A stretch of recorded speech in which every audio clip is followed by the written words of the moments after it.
Nagsisimula ang kwento habang nalaman natin na ang mga bayani sa mundong ito ay pawang mga kriminal, dahil ito ay isang parusa kung saan ang mga bayani ay napipilitang labanan ang mga demonyo magpakailanman. Nakilala natin ang isang bayaning nagngangalang Yuda, na tumatakbo sa kakahuyan upang makatakas mula sa isang halimaw, ngunit kinaladkad niya ang isang kabaong na ninakaw niya mula sa mga banal na kabalyero. Isang grupo ng mga halimaw ang pumaslang sa mga kabalyero, ngunit nakita natin na isa sa kanila ang nakaligtas, at sinabihan niya ang isang pari na kailangan nilang hanapin ang kabaong. Ngunit sinabihan siya ng pari na iwanan ang kanyang misyon, na nagpaisip sa kanya na pinagtaksilan sila ng templo. Ngunit bigla siyang inatake ng mga halimaw, at nakatakas ang pari habang sila ay nalilibang. Bumalik tayo kay Yuda ng isang halimaw ang nagpalipad sa kanya at sinubukang kainin siya. Kaya nagtago siya sa isang butas at humingi ng tulong. Isa pang bayaning nagngangalang Zelo ang biglang dumating upang iligtas siya, at sinabihan niya si Yuda na kumalma, ngunit napansin niya na hindi na niya ito matiis. Sinabihan niya si Zelo na tapusin siya upang mabuhay muli ng mga awtoridad. Ngunit sinaktan siya ni Zelo at ipinaalala sa kanya na may parusa tuwing sila ay muling binubuhay. Ipinaliwanag niya na ang pagbuhay muli ng isang bayani ay nangangahulugan ng paghila ng kanilang kaluluwa pabalik mula sa impyerno at pagkukulong nito pabalik sa kanilang mga katawan, ngunit nawala nila ang isang bahagi ng kanilang mga alaala at pakiramdam ng sarili sa proseso. Dagdag pa niya na hindi mababawi ng mga kabalyero ang kanyang katawan kung masasawi siya doon, at bubuhayin lang siya ng mga awtoridad sa ibang katawan. Kaya, tumanggi si Zelo na hayaan siyang masawi. Ginamo niya ang mga sugat ni Yuda at sinabihan siyang tumigil sa pagnanakaw mula sa iba, ngunit sa palagay niya ay kasalanan ng transport team ang pag-iwan sa kanilang karwahe ng walang proteksyon. Inihayag ni Zelo na mayroong mahigit 5,000 halimaw sa lugar, at sa palagay niya ay malapit nang masira ng Demon Blight ang buong kagubatan, ngunit kailangan pa rin nilang tulungan ang mga kabalyero na umatras. Ipinaliwanag niya na wala silang pagpipilian dahil papasabugan ang kanilang mga ulo ng mga awtoridad kung hindi nila makukumpleto ang kanilang misyon, ngunit sa palagay ni Yuda ay hindi mahalaga iyon dahil mabubuhay pa rin sila. Kaya, ipinaalala ni Zelo sa kanya ang tungkol sa parusa at ipinaliwanag na malapit na nilang makalimutan kung sino sila kung patuloy silang mabubuhay muli. Sinabi niya kay Yuda na kailangan na nilang umalis, ngunit nakita niya ang kabaong at tinanong si Yuda kung bakit niya ito ninakaw. Kaya, ipinaliwanag niya na ito ay dahil mukhang kapaki-pakinabang ito. Habang sinisipa ito ni Zelo, napagtanto niya na hindi ito walang laman. Kaya, nagpasya silang dalawa na buksan ito, at nakita nila na may isang babae sa loob. Alam ni Zelo na isa siyang Diyosa, ngunit bigla silang nakarinig ng busina sa pangangaso, kaya nagpasya silang tingnan ito. Nakita nila ang isang grupo ng mga kabalyero na napapaligiran ng mga halimaw at lahat sila ay nakikipaglaban para sa kanilang buhay, ngunit napagtanto ni Zelo na mas marami sila kaysa sa isa. Iminungkahi ni Yuda na huwag silang pansinin, ngunit naisip ni Zelo na dapat nila silang iligtas. At ipinaalala niya kay Yuda na ang kanilang misyon ay tulungan ang mga kabalyero na makatakas. Biglang nagising ang Diyosa, at tinawag niya si Zelo na kanyang kabalyero, ngunit hindi siya natuwa sa narinig. Alam niyang gusto nitong iligtas ang iba, kaya nag-alok siyang tulungan siya, ngunit kailangan niya itong purihin matapos niyang talunin ang mga halimaw. Alam niyang isa itong tunay na Diyosa, at ipinakilala niya ang kanyang sarili bilang si Riza. Sinabi sa kanya na nagdadala ito ng mga himala sa sangkatauhan. Nag-alok siyang bumuo ng kasunduan sa kanya, ngunit sinabi niya sa kanya na hindi siya interesado at napansin na kinamumuhian niya ang mga Diyosa. Sumugod siyang mag-isa, at tinulungan siya ni Yuda sa pamamagitan ng pagsasabi sa kanya kung saan matatagpuan ang mga halimaw, ngunit napagtanto ni Zelo na sinundan siya ni Riza.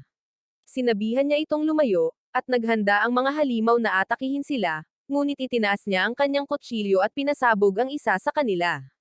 Nagtaka si Riza kung paano niya nagawa iyon. Kaya ipinaliwanag niya na ginamit niya ang kanyang sagradong selyo para sa init at liwanag. Pinaslang niya ang iba pang mga halimaw upang iligtas ang mga kabalyero, at natarante si Yuda nang siya ay inatake, ngunit kinuha niya ang kanyang thunderstaff at tinalo ang halimaw. Tumakbo si Riza papunta sa kanya, ngunit napagtanto niyang pagod na ito, kaya sinabihan niya itong magpahinga. Muling nagpakita ang isa pang alon ng mga halimaw, kaya sinubukan ni Zelo na pasabugan ang mga ito, ngunit nataman siya, at isa sa kanila ay muntik nang kainin siya. Ngunit pinaputukan ito ni Yuda, at sinabihan siya ni Zelo na ipagpatuloy ang magandang gawain habang patuloy niyang nilalabanan ang mga halimaw. Pagkatapos nito, nagpasalamat ang pinuno ng mga kabalyero kay Zelo sa pagliligtas sa kanila, ngunit nakita niya ang marka sa leeg nito, na nagpaisip sa kanya na si Zelo ay isang kriminal. Sinabihan niya ang kabalyero na umalis dahil may isa pang kawan ng mga halimaw na paparating. Ngunit itinutok niya ang kanyang espada kay Zelo at napansin na nasira ang kanilang karangalan dahil iniligtas sila ng isang taong katulad niya. Ngunit nang makita niya si Riza, nagtaka siya kung bakit siya hawak ni Zelo gayong dapat ay kasama siya ng transport team. Naghanda silang lahat para sa labanan, ngunit biglang tinawag ng isang bayaning nagngangalang Venzo sina Zelo at Yuda, at sinabihan niya sila na nasa problema sila dahil ang pangunahing puwersa ng banal na kabalyero ay patungo na sa Blight. Sa tingin niya ay gusto nilang pigilan ang Blight bago ito umalis sa kagubatan, at tinanong ni Zelo ang mga kabalyero tungkol sa kanilang plano. Kaya, ipinaliwanag nila na handa silang isakripisyo ang kanilang sarili para sa kanilang kapitan.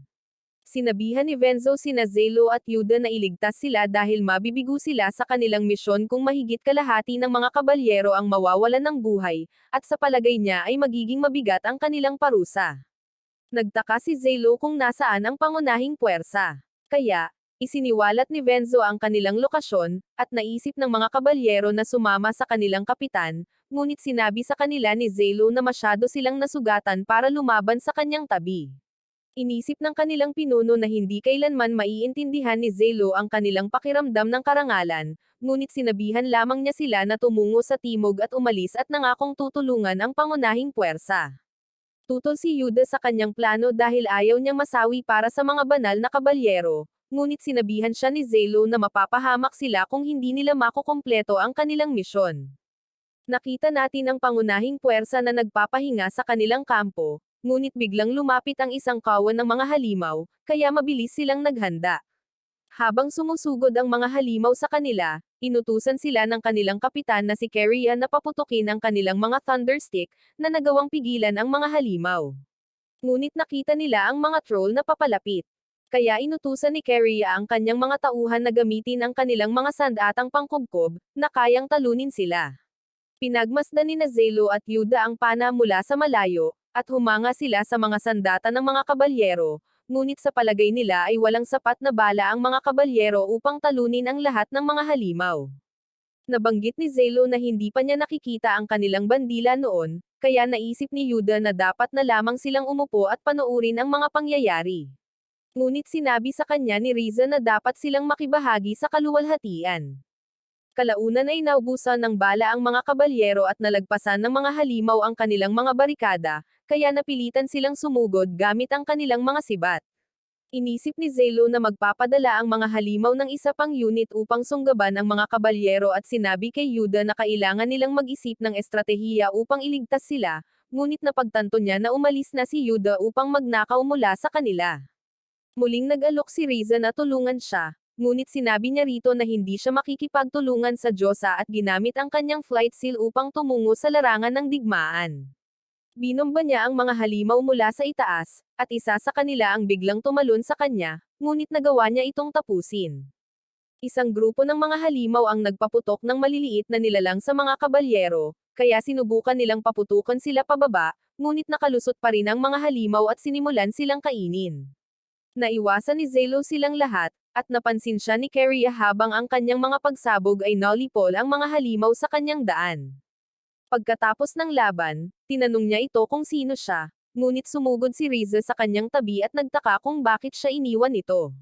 Nagulat si Keria nang makita siya, at napaisip siya kung ninakaw ba siya ni Zelo mula sa transport team, ngunit ipinaliwanag niya na hindi at binanggit na wala pa siyang napagkasunduang kasunduan sa kanya.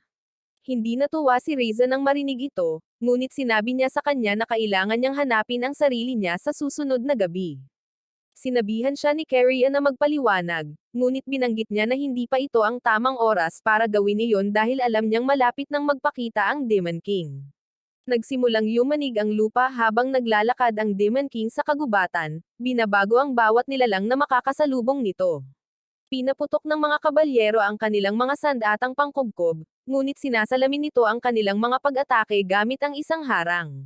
Nataranta ang mga kabalyero nang sila ay atakihin, at napagtanto ni Zelo na kailangan nilang labanan ito ng malapitan, ngunit sinabi sa kanya ni Keria na wala silang anumang battering ram. Uutusan na sana niya ang mga inhinyero na kunin ang mga scorched earth seal, ngunit sinabihan siya nitong huwag itong gawin dahil alam niyang sisirain ng mga seal ang buong lugar at walang makakaligtas sa pagsabog. Lumapit ang mga Alapirs ng Demon King, at iminungkahi ni Zelo na umatras, ngunit tumanggi si Keria na umatras, na ikinagalit niya, at sinabi niya sa kanya na inutusan siyang tulungan ang mga kabalyero na umatras. Nagulat siya nang malaman niyang isa itong bayani, at sinabi niya na iaalay niya ang kanyang buhay para sa kanyang karangalan dahil mahalaga ito sa kanya. Napagtanto nila na ang Demon King ay nagbago at inatake nito ang mga kabalyero gamit ang mga itlog nito, na siyang pumipisa ng mga insektong kumakain ng tao. Sinimulan ng mga Alapirs nito na tapusin ang mga kabalyero, at isang gorilya ang malapit ng durugan si Keria. Kaya inatake ito ni Zelo mula sa likuran, ngunit nabali ang kanyang mga kutsilyo. Napagtanto niya na wala na siyang mga armas, at natamba ng mga halimaw ang isang sandatang pangkubkob na aksidenteng nagpaputok at pinasabog ang lupa. Nagising si Zelo nang tawagin siya ni Riza, sinasabihan siyang gamitin ang kanyang kapangyarihan upang talunin ang Demon King, ngunit tumanggi pa rin siyang makipagkontrata sa kanya.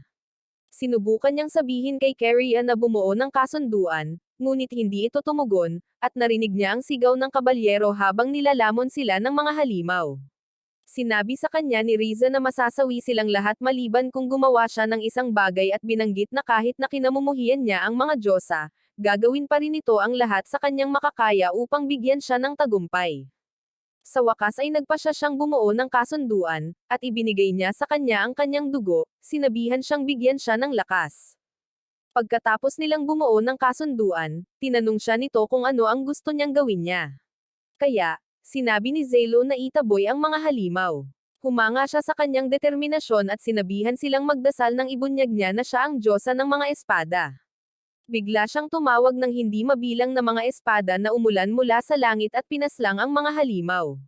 Ngunit, hindi makapaniwala si Zelo kung gaano siya kalakas. Agad niya silang nilipol lahat, at sinabihan niya ito na purihin siya. Ngunit napansin niya na hindi pa rin tapos ang laban.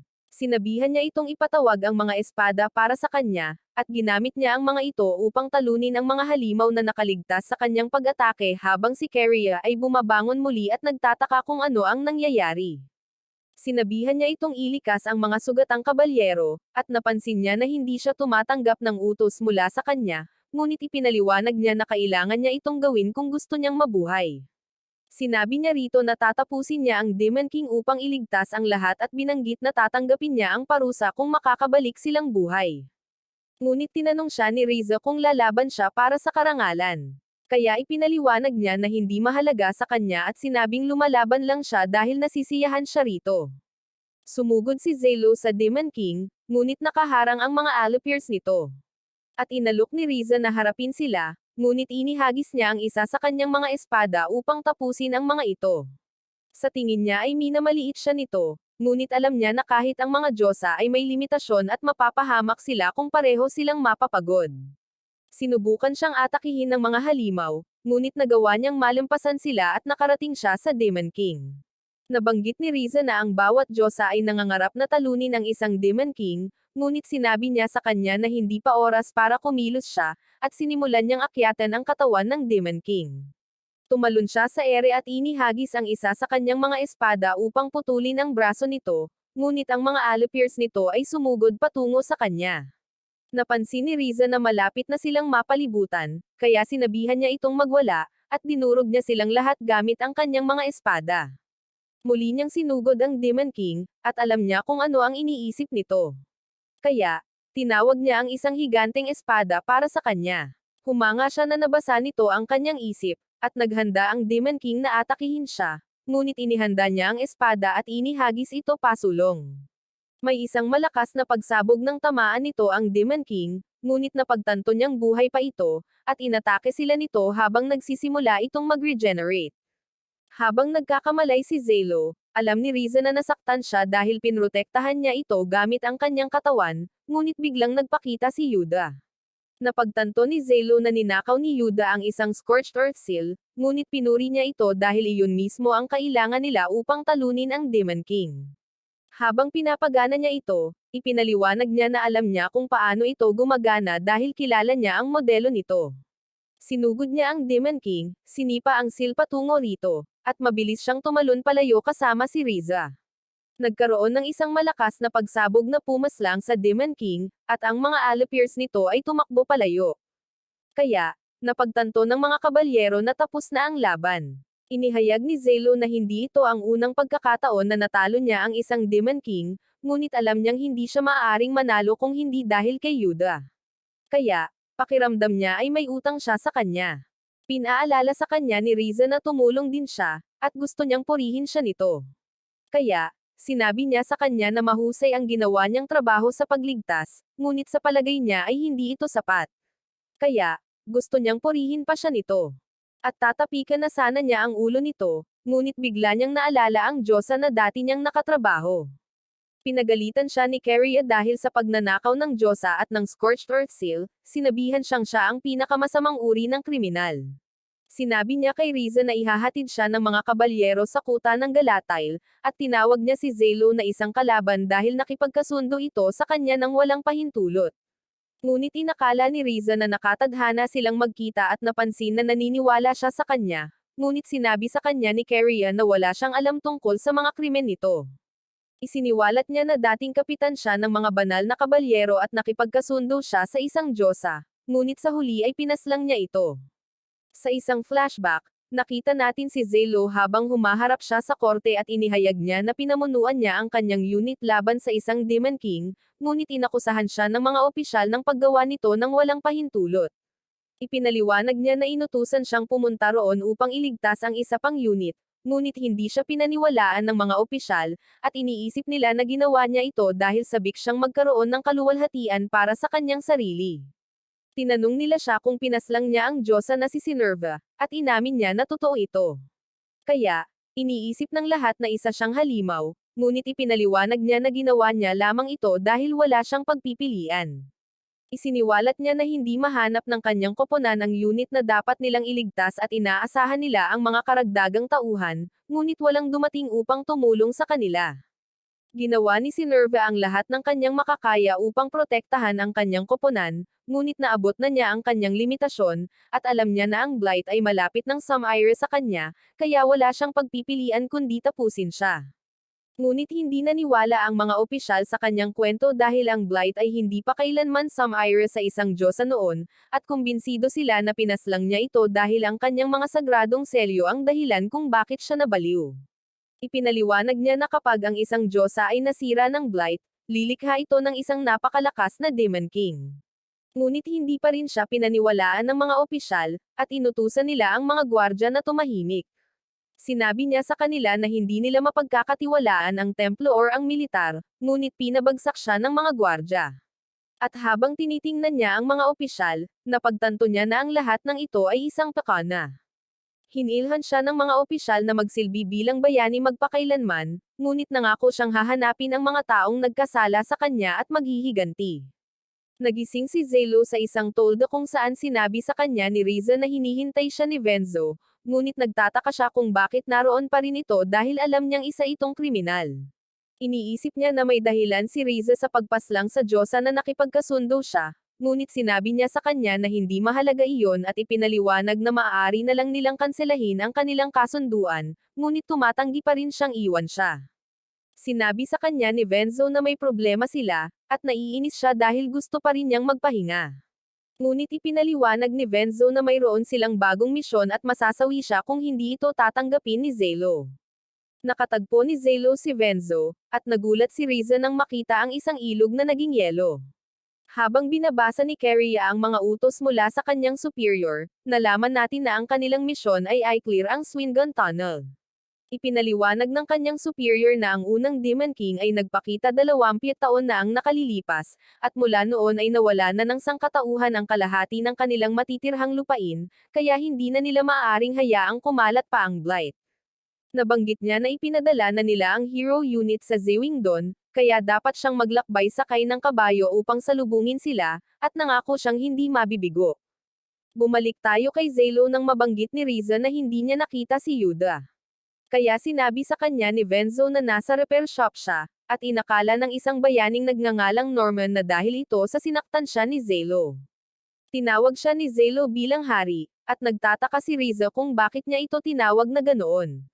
Kaya, ipinaliwanag niya na kumbinsido si Norman na siya ang pinuno ng kaharian, ngunit ang kanyang kabaliwan ang nagtulak sa kanya na maglunsad ng isang malawakang pag-atake ng tulisan, kaya naman siya ay sinentensyahan na maging isang bayani.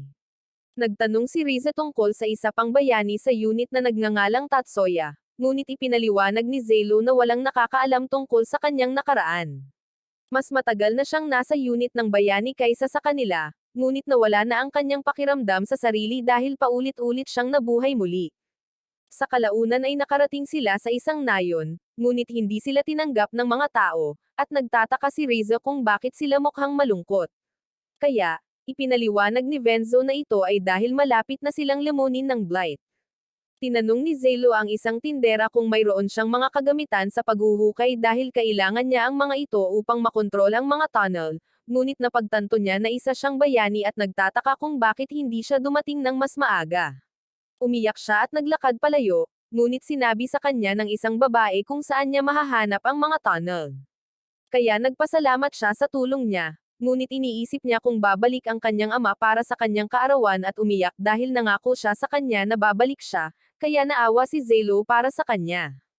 Pumunta ang unit ng bayani sa mga tunnel, na ginamit sa paggawa ng bakal para sa mga sagradong selyo, ngunit nasira ito ng mga halimaw. Nagtanong si Riza tungkol sa mga sagradong selyo at ipinaliwanag ni Zelo na ang kanilang karunungan ay ipinagkaloob ng mga Diyos, ngunit dalawa lamang sa mga ito ang maaari niyang gamitin dahil sa mga limitasyon ng kanyang katawan. Isiniwalat ni Venzo na espesyalidad ito ni Norman, at sinabi niya kay Riza kung gaano sila kahanga-hanga, na ipinapakita na pinapagana sila ng liwanag ng araw. Ngunit ipinaliwanag ni Zelo na hindi nila matatalo ang kanilang mga kaaway gamit lamang ang mga sagradong selyo. At binanggit ni Venzo na ang mga Monero ay naging mga halimaw noong nakaraang buwan, iniisip na ito ay maaaring gawa ng isang Demon King. Nabanggit niya na ang kanilang misyon ay magbukas ng daan para sa mga banal na kabalyero upang umatake, ngunit ipinaliwanag na hindi siya maaaring sumama sa kanila dahil kailangan niyang manatili sa bayan bilang kanilang commander. Sinimulan ni Zelo na hukayin ang mga minahan, ngunit sinabihan siya ni Norman na mas mabilis na maghukay, at napagtanto niya na ibinibigay ni Tatsoya ang kanyang makakaya. Napansin ni Riza na nahihirapan si Zelo, kaya inalok niya itong tulungan, ngunit sinabihan niya itong umupo at magpahinga dahil ayaw niyang sayangin nito ang kanyang lakas. Natutuwa si Carrie na ginagawa niya ang kanyang trabaho, at tinanong niya si Riza kung gusto nitong magpahinga kasama ang kanyang unit, ngunit ipinaliwanag niya na gusto nitong manatili kasama ang kanyang kabalyero. Sinubukan siyang kumbansihin ni Carrie na baguhin ang kanyang isip, ngunit napansin ni Norman na nakapagdesisyon na siya at sinabi kay Carrie na tinatanggihan nito ang kanyang kahilingan bilang hari. Iniisip niya na baka nagdurusa ito sa kabaliwan sa muling pagkabuhay, ngunit sinabi sa kanya ni Zelo na baliw lang siya. At nagtataka siya kung bakit hindi sinabi sa kanya ni Zelo na si Yuda ang nagnakaw kay Riza. Kaya, napansin niya na wala siyang oras para magpaliwanag, at ipinaalala niya sa kanya na kailangan niyang iulat ang lahat sa kanya, ngunit nagtataka siya kung bakit binigyan sila ng walang kabuluhang misyon. Ipinaliwanag niya na malapit na ang taglamig at walang dahilan para linisin ang isip na puno ng mga halimaw. Kaya, naisip niya kung gusto lang ba nitong pahirapan sila para sa kasiyahan. Sa tingin niya ay plano ng mga kabalyero na gamitin si Riza, ngunit sinabihan siya ni Carrie na mag-focus sa kanyang misyon. At pagkatapos niyang umalis, napansin niya na wala siyang tiwala sa kanya. Nagpatuloy si Zelo sa paghuhukay, at bigla siyang nakatagpo ng isang grupo ng mga halimaw, ngunit agad na tumalon si Tatsoya upang labanan sila. Madali niya silang napaslang at humanga ang lahat na nagawa niyang talunin ang mga halimaw ng mag-isa. Ngunit napansin ni Zelo na kailangan niyang magpahinga. Sinimulan nilang galugarin ang mga minahan, at nakakita sila ng mga palatandaan ng pagkasira, ngunit napansin ni Norman na ligtas ang ibabaw, kaya iminungkahi niya na magtayo ng base doon. Nagsimulang magtrabaho ang lahat dito, at ipinakita sa kanila ni Norman ang kanyang imbensyon, na sisira sa lahat ng bagay sa paligid nito kapag na-activate na ito. Napansin ni Zelo na ito ang perpektong bitag, ngunit iniisip niya kung paano nila ito ay deactivate. Kaya ipinakita sa kanya ni Norman ang susi, ngunit agad itong kinuha ni Zelo at sinabi sa kanya na ang kanyang imbensyon ay maaaring magdulot ng pagkasawi ng lahat. Kaya kailangan niyang alisin ang lahat ng hindi kinakailangan. Pagkatapos nito, sinimulan ni Zelo ang pagluluto ng pagkain para sa lahat, at napansin niya na hindi sapat ang lakas ng apoy. Kaya biglang ginamit ni Norman ang kanyang lampara upang tulungan siya. Nagsimula silang kumain ng magkasama, ngunit nagreklamo si Norman tungkol sa pagkain. Kaya sinabi ni Zelo sa kanya na maaari siyang magreklamo sa ministro ng pananalapi pagkatapos ng kanilang misyon. Alam ni Riza na malapit na sila sa isang Demon King. Kaya, tinanong niya si Zelo kung matatalo nila ito, ngunit sinabi nito sa kanya na labag ito sa utos ni Keria. Bigla silang nakatanggap ng isang senyales ng pagkabalisa mula sa mga kabalyero na binanggit na sila ay inaatake, at nakita natin ang mga halimaw na sumusugod patungo sa kanila. Sinubukan ni Keria na labanan sila, ngunit napakarami nila at malapit nang matupok ang mga kabalyero. Dumating si Zelo kasama ang iba pa at naghanda siyang sumali sa laban, ngunit pinigilan siya ni Riza dahil alam niyang ang mga halimaw ay dating tao, ngunit sinabi niya sa kanya na huli na para iligtas sila dahil nagbago na sila at sinigawan niya si Keria upang bigyan ng utos ang kanyang unit. Sinabihan niya sila na tapusin ang mga halimaw, kaya sinimulan silang tapusin ni Tatsuya habang inihagis ni Zelo ang kanyang mga kutsilyo upang pasabugan sila. Pagkatapos ng laban, pinag-usapan ng mga kabalyero kung paano dating tao ang mga halimaw, ngunit nakita ni Zelo ang isang lalaking nagtatago, kaya tinanong niya ito kung ayos lang siya.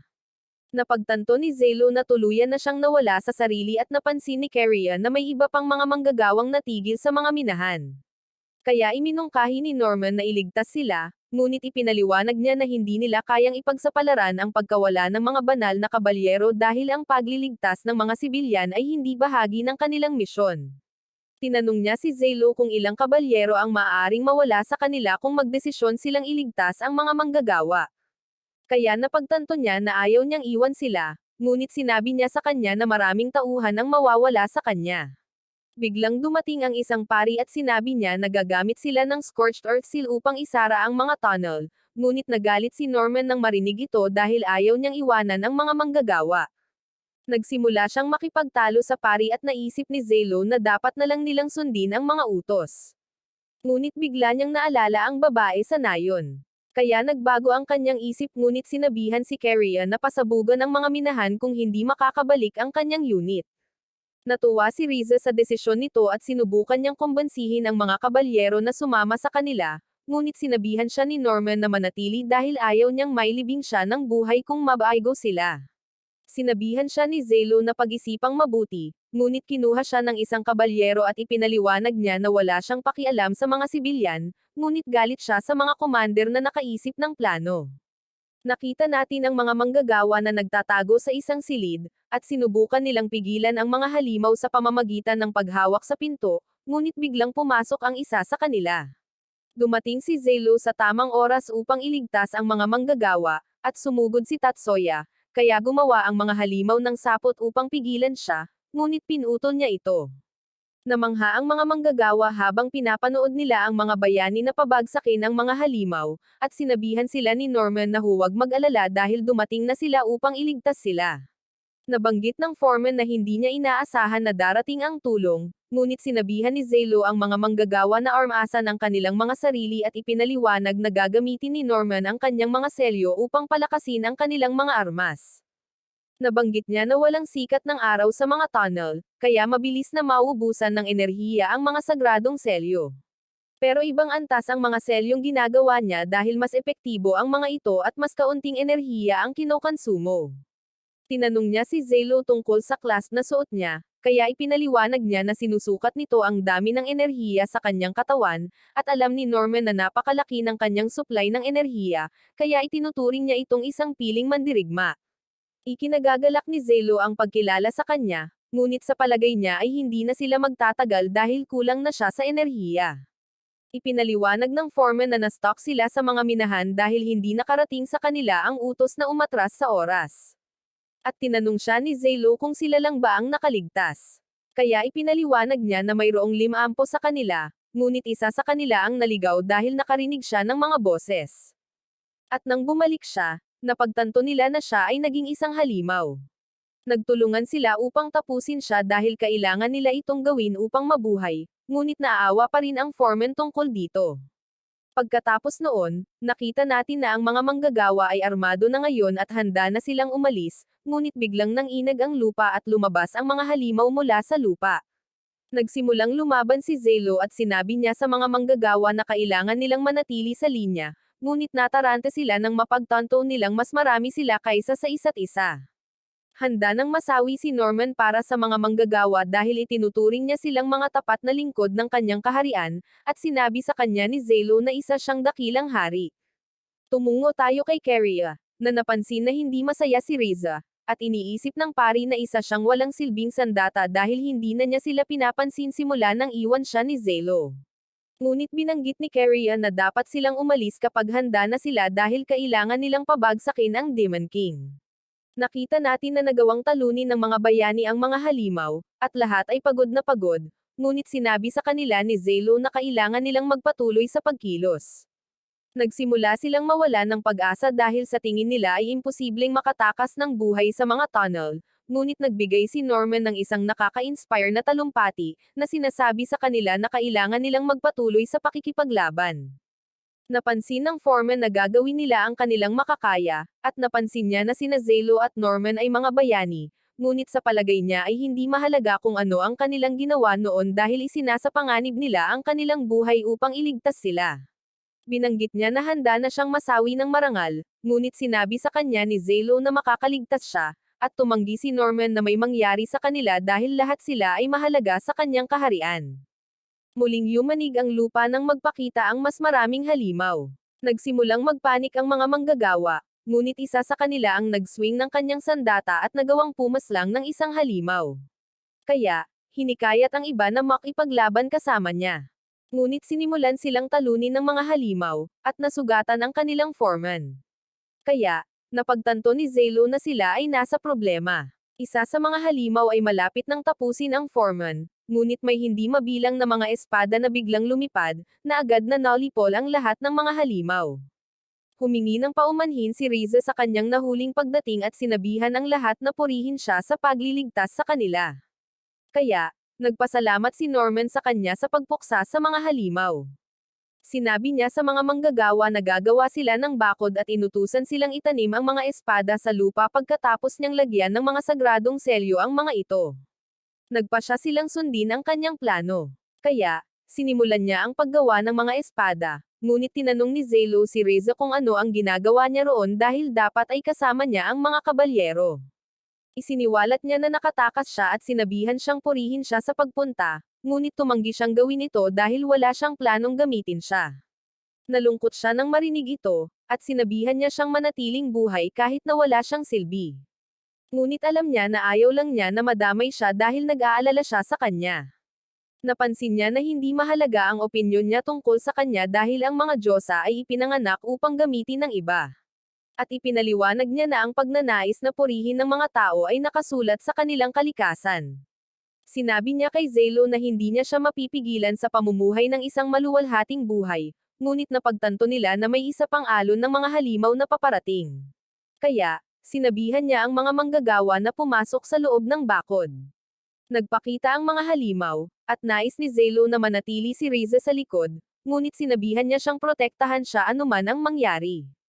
Kaya, ginamit niya ang mga espada ni Riza para talunin ang mga halimaw, ngunit bigla silang nakarinig ng isang malakas na tunog, na naging dahilan para mapaluhod ang lahat, ngunit nagpatuloy si Tatsuya sa pakikipaglaban dahil hindi siya naapektuhan ng ingay. Ginamit ni Riza ang kanyang support magic para tulungan si Zelo na makabangon, at sinabi niya rito na hindi niya ito hiniling, ngunit napansin niya rito na kailangan nilang magtulungan dahil nararamdaman niya ang paparating na pinagmumulan ng Blight. Nagpakita ang Demon King na si Lutos, at muli itong gumawa ng tunog. Kaya, nagsimulang mabalisa ang mga manggagawa. Napansin ng isa sa kanila na may narinig siyang boses, at nagsimula siyang maglakad patungo kay Lutos. Kaya, itinulak siya ni Zelo pabalik, ngunit napagtanto niya na inaakit nito ang iba. Nagalit si Norman dahil sinusubukan ni Lutos na iliga ang kanyang mga tao. At napansin ni Zelo na hindi apektado si Tatsuya ng tunog, kaya sinabihan niya si Riza na gumawa ng mga espada para sa kanya. Inihagis niya ang mga espada ni Riza para protektahan si Tatsuya, na nagawang maabot ang pangunahing katawan ni Lutos, at hiniwa niya ito sa kalahati. Ngunit biglang hinawakan siya ni Lutos, at napagtanto ni Zelo na ang kaibuturan nito ay nasa dingding. Kaya, naisip niya na kailangan niya itong sirain, ngunit napagtanto niya na naubusan na siya ng enerhiya. Dumating ang mga kabalyero at naghanda na sumali sa laban, ngunit pinigilan sila ni Lutos sa pamamagitan ng sigaw nito, at akmang susunggaban na sana sila gamit ang mga baging nito. Kaya, nagmadali si Zelo upang iligtas sila, ngunit napagtanto niya na ang mga manggagawa ay nasa panganib din, at hindi niya sila maaabot sa oras. Nakatakas si Norman, at sinunog niya ang core gamit ang kanyang lampara, dahilan upang mabitawan ni Lutos ang mga manggagawa, ngunit nakaligtas ito sa pag-atake. Kaya, naghanda si Norman na sunugin itong muli, ngunit isang baging ang humawak sa kanya at itinaas siya sa ere. Sinubukan nitong kunin ang lampara, ngunit hinayla ito pabalik ni Tatsuya at inihagis ni Riza ang lampara kay Zelo. Naghanda siyang atakihin muli ang core, ngunit pinigilan siya ni Lutos gamit ang mga baging nito. Nakita natin na nabali ang binti ni Norman, ngunit ayaw pa rin niyang sumuko dahil gusto niyang pagbayaran si Lutos sa pag-atake sa kanyang mga tao. Pinutol niya ang kanyang binti gamit ang kanyang espada, at napagtanto niya na nasa itaas lang siya ng core. Kaya, tinusok niya ito habang siya ay bumagsak, ngunit isang baging ang nagpabagsak sa kanya sa pader. Sinabi sa kanya ni Zelo na isa siyang napakagaling na hari, at ginamit niya ang lampara upang tapusin ang laban, na naging dahilan upang masunog ang buong katawan ni Lutos. Namangha ang mga kabalyero na nagawa itong talunin ng mga bayani, at nagtipon ng mga manggagawa sa paligid ni Norman, na iniisip pa rin sila sa kabila ng kanyang mga pinsala. Bumalik ang mga manggagawa sa kanilang mga pamilya na labis na natuwa nang makitang buhay pa sila, at pinuri ni Venzo si Zelo sa pagliligtas sa kanila. Sinabihan niya itong huwag mag-alala tungkol kay Norman dahil ipinadala siya sa kanilang talyer kung saan siya magpapagawa ng bagong paa. At binanggit ni Zelo na hindi nila mailigtas ang mga manggagawa kung wala siya. Ngunit napagtanto niya na takot pa rin sa kanila ang mga taga-nayon dahil ang mga bayani ang pinakamasamang kriminal sa mundo. Ngunit sinabi sa kanya ng foreman na mauunawaan din ng mga tao ang katotohanan balang araw. Natutuwa siya na nakabalik siya para sa kaarawan ng kanyang anak na babae. At napansin niya na nagpapasalamat ang mga manggagawa kay Zelo dahil hindi sila makakaligtas kung wala siya. Binigyan siya ng babae ng mga bulaklak bilang pasasalamat sa pagliligtas sa kanyang ama, ngunit ipinaliwanag ni Riza na kailangan niya itong ailay sa kanya dahil siya ang diyosa ni Zelo. Sinabihan niya itong tumigil sa paghingi ng mga kahilingan at tinanggap ang mga bulaklak, ngunit sa palagay niya ay hindi ito bagay sa kanya, kaya ibinigay niya ang mga ito kay Riza. Sinabi ng pari kay Keria na dapat parusahan ang mga bayani dahil sa paglabag sa mga patakaran, ngunit ipinaliwanag niya na karapat-dapat silang purihin dahil iniligtas nila ang buhay ng mga manggagawa.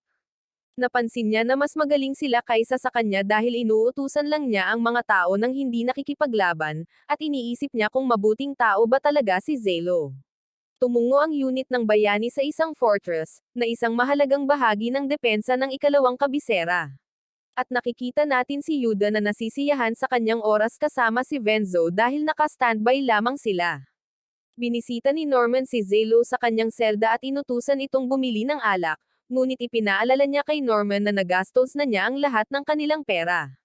Tinanong niya si Zelo tungkol sa kanilang nawawalang kasamahan sa koponan, kaya napansin ni Zelo na hiniram siya ng isa pang unit, ngunit hindi makapaniwala si Norman na hindi pa rin siya bumabalik.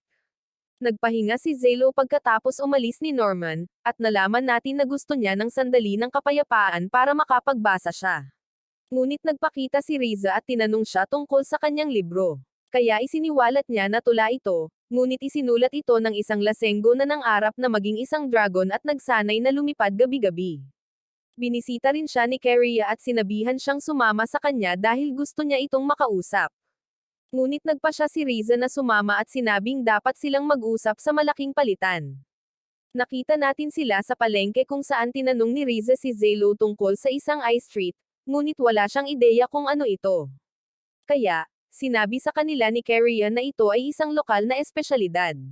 Nagtaka siya kung paano niya nalaman ang tungkol dito, kaya isiniwalat niya na alam niya ang lahat tungkol sa mga ice treat dahil mahilig siya sa mga ito tulad ng iba.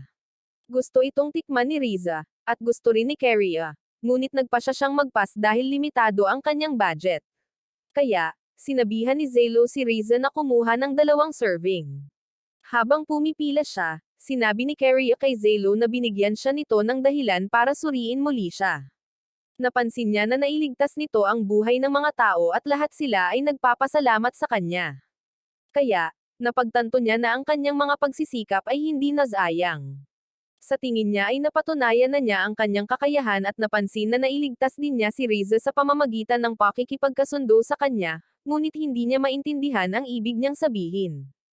Kaya, ipinaliwanag niya na natagpuan ng kanyang mga kabalyero si Riza sa mga guho sa Hilaga at sila ang inatas ang mag-alaga sa kanya. Ngunit nagsimulang mag-away ang templo at ang militar tungkol sa kanya. Nakakatawa para sa kanya ang kwento, ngunit sinabi sa kanya ni Carrion na kasalanan niya ang lahat dahil binigyan niya ng ideya ang militar sa pamamagitan ng pagpaslang sa Diyosa na kanyang kinakasangkutan. Isiniwalat niya na inutusan nila siyang i-dissect si Riza dahil inakala nilang makakagawa sila ng mas maraming Diyosa sa pamamagitan ng pag-eeksperimento sa kanya at tinutulan ito ng templo, ngunit nanalo ang militar sa huli. Ngunit napansin niya na nagbago na ang sitwasyon simula nang tulungan ni Riza ang unit ng bayani na talunin ang 2 Demon King, kaya napatunayan niya ang kanyang pagiging kapaki-pakinabang. Nagtataka si Zelo kung iniisip ba ng militar na wala siyang silbi. Kaya, ipinaliwanag ni Carrion na ang kanyang kapangyarihang lumikha ng mga espada ay nakasulat sa mga guho, ngunit inakala nilang wala ito kumpara sa kapangyarihan ng ibang mga Diyosa. Nalaman natin na ang mga Diyosa ay unang nagpakita noong panahon ng dakilang sibilisasyon, at sila ay nagsilbing isang uri ng tarangkahan na ang bawat isa sa kanila ay may iba't ibang kalikasan. Bawat isa sa kanila ay may pambihirang kapangyarihan, at sila ay nagigising bilang tugon sa mga demon blights, ngunit bumabalik sila sa pagtulog sa kanilang mga kabaong pagkatapos nilang matapos ang kanilang mga gawain. Alam ni Zelo kung gaano sila kalakas, kaya hindi siya nagulat na inakala ng militar na walang silbi si Riza. At isiniwalat ni Carrion na alam niya ang ginagawa ng militar, ngunit tinanggap pa rin niya ang misyon. Napagtanto niya na plano nitong labanan ang isang Demon King ng harapan dahil gusto niyang magbayad sala para sa kanyang mga kasalanan, at nandidiri siya sa plano ng militar na mag-eksperimento kay Riza. Nakita natin na bumili siya ng dagdag na ice drake para kay Carrion. Ngunit tinanong siya ni Zelo tungkol sa kanilang susunod na misyon. Alam niya na hindi susuriin ng militar si Riza kung magtatagumpay sila, kaya determinado siyang gawin ang kanyang makakaya. Ngunit isiniwalat ni Carrion na ang kanilang susunod na misyon ay ang ipagtanggol ang kuta hanggang kasawian. Pagkatapos nito, ibinigay ng commander kina Venzo at Zelo ang kanilang misyon, ngunit alam ni Zelo na ito ay pagpapakasawi. Kaya, ipinaliwanag ng commander na gagawa ng kanilang hakbang ang mga kabalyero pagkatapos malipol ang unit ng bayani, at binanggit na gagamit ng lason ang isang Diyosa upang tapusin ang Demon King. Isiniwalat niya na minsan ay gumamit sila ng isang sniper upang iturok ang lason ng Diyosa dito, ngunit hindi ito gumana. Kaya, nagpa siya silang gawing bitag ng lason ng kuta, na siyang magdudulot ng malaking pinsala sa kakayahan ng Demon King na muling mag-regenerate. Napagtanto ni Zelo na plano niyang isakripisyo ang kanilang unit upang akitin ang Demon King, at binalaan niya sila na ang mga sagradong selyo sa kanilang mga leeg ay papaslang sa kanilang lahat kung isa sa kanila ang magtangkang umalis sa kuta. Binanggit ni Venzo na isasagawa nila ang kanyang plano, ngunit ipinaalala sa kanya na sila ay mga kriminal, kaya kahit isa sa kanila ay maaaring sumubok na tumakas. Ipinaliwanag niya na mabibigo ang plano kung mangyayari iyon dahil ang kanilang mga sagradong selyo ay magpapawala sa kanila. Kaya iminungkahi niya na baguhin ang plano upang mapataas ang kanilang pagkakataong magtagumpay. Idinagdag niya na hindi sila iiwan ni Riza kahit anong mangyari. Kaya humingi siya ng pahintulot na hayaan siyang manatili, ngunit ipinaliwanag ng commander na wala siya sa ilalim ng kanyang jurisdiction. Kaya inutusan ni Venzo si Zelo na kontakin si Keria at tinanong ito kung may iba pa siyang kailangan. Kaya sinabi niya kay Venzo na gusto niya ng mga sundalo at artilleria. Nangako si Venzo na aasikasuhin ito at hindi siya pinagkakatiwalaan ni Zelo, ngunit sinabi niya kay Zelo na maniwala sa kanya dahil minsan na siyang nasa bingit ng pagliligtas ng mundo. Sa isang flashback, nakita natin si Venzo na kino-question ng mga awtoridad, at iniisip niya kung naaresto ba siya dahil isa siyang manloloko. Inihayag ng isang opisyal na nakatanggap sila ng hindi bababa sa 100 reklamo tungkol sa kanyang mapanlinlang na pag-uugali, at iniisip niya kung siya ay mapapatawan ng parusang kasawian. Ngunit binanggit ng lalaki na hindi siya parurusahan para sa kanyang pandaraya. Ipinakita niya kay Venzo ang artikulong inilathala niya, na binabanggit na ang mga especially iya na may demon blight ay nakapasok sa gobyerno, at ipinaliwanag niya na gawa-gawa niya ito dahil siya ay inupahan upang takutin ang publiko. Ngunit inihayag ng lalaki na lahat ng kanyang isinulat ay totoo, at ayaw nilang malaman ito ng mga tao. Kaya nagpasya silang magdagdag ng isang espesyal na tampok sa kanyang sagradong selyo upang manatili siyang tahimik. Tinawagan niya ang mga opisyal at sinabi kay Venzo na napakabuti ng kasawian para sa kanya. Kaya binigyan niya ito ng parusa bilang bayani. Bumalik sa kasalukuyan, nakita natin si Zelo na nakikipag-usap kay Yuda, na nag-iisip na matalino si Venzo, ngunit iniisip ni Zelo na ang kanyang pag-uugali ay maaring maging dahilan ng kanyang pagkasawi. Tinanong niya si Yuda tungkol sa kanilang isa pang kasamahan sa koponan na si Saffron, at naisip ni Yuda na mas masahol pa siya kay Venzo dahil napaka hindi mahuhulaan nito. Nakita natin si Saffron na sumusugal laban sa ibang lalaki, at natalo siya, ngunit alam niyang nandaya ang lalaki at ipinaliwanag na hindi niya hinahayaang hindi mapaparusahan ang mga nagkasala. Sinabihan niya ang lalaki na ibalik ang kanyang pera. Kaya nagalit ang lalaki at hinawakan siya, ngunit biglang naputol ang kanyang kamay, at sinabi sa kanya ni Saffron na natanggap niya ang nararapat sa kanya para sa pagdaraya. Sa isang flashback, nakita natin si Saffron na tinatanong ng mga awtoridad, at tinanong siya ng isang opisyal tungkol sa 8 taong pinaslang niya, ngunit isiniwalat niya na 12 pala talaga. Nagtataka ang opisyal kung nakakaramdam ba siya ng anumang pagkakasala. Kaya, isiniwalat niya na hindi niya ginagawa iyon dahil wala siyang moral compass, ngunit binanggit niya na pinapaslang lang niya ang mga taong ayaw niya. Nalaman natin na pinalaki siya ng isang order ng mga assassin. At alam ng opisyal kung paano nila ginagamit ang mga bata para maging assassin ang mga bata, ngunit gulat pa rin siya sa pag-uugali ni Saffron. Iniisip niya kung natatakot si Saffron na baka mahatulan siya ng kasawian. Kaya, inamin niya na takot siya, ngunit ipinaliwanag na ninanamnam lang niya ang sandali dahil walang mababago ang takot.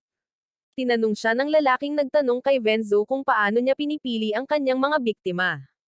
Kaya, ipinaliwanag niya na pinipili lang niya ang mga taong hindi niya masasaktan. Napagtanto ng lalaki na baliw siya at sinabing napakabuti ng kasawian para sa kanya, kaya nagpasya siyang bigyan siya ng parusang bayani. Alam ni Saffron na ito ang pinakamasamang uri ng parusa, kaya nagsimula siyang mabalisa dito.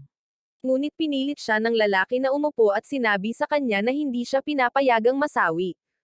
Sa kasalukuyan, ang unit ng bayani ay naglakad-lakad sa kuta, at ikinwento ni Saffron sa lahat kung paano siya naging malapit sa kanyang mga target bago niya sila tapusin. Inisip ni Zelo at ng iba pa na nakakainis siya dahil hindi siya tumitigil sa pagsasalita. Napagtanto ni Keria na papalapit na ang hukbo ng Demon King sa kuta. At inakala ni Zelo na darating sila sa gabi, ngunit napansin niya na 50 kabalyero lamang ang mananatili upang magtanggol.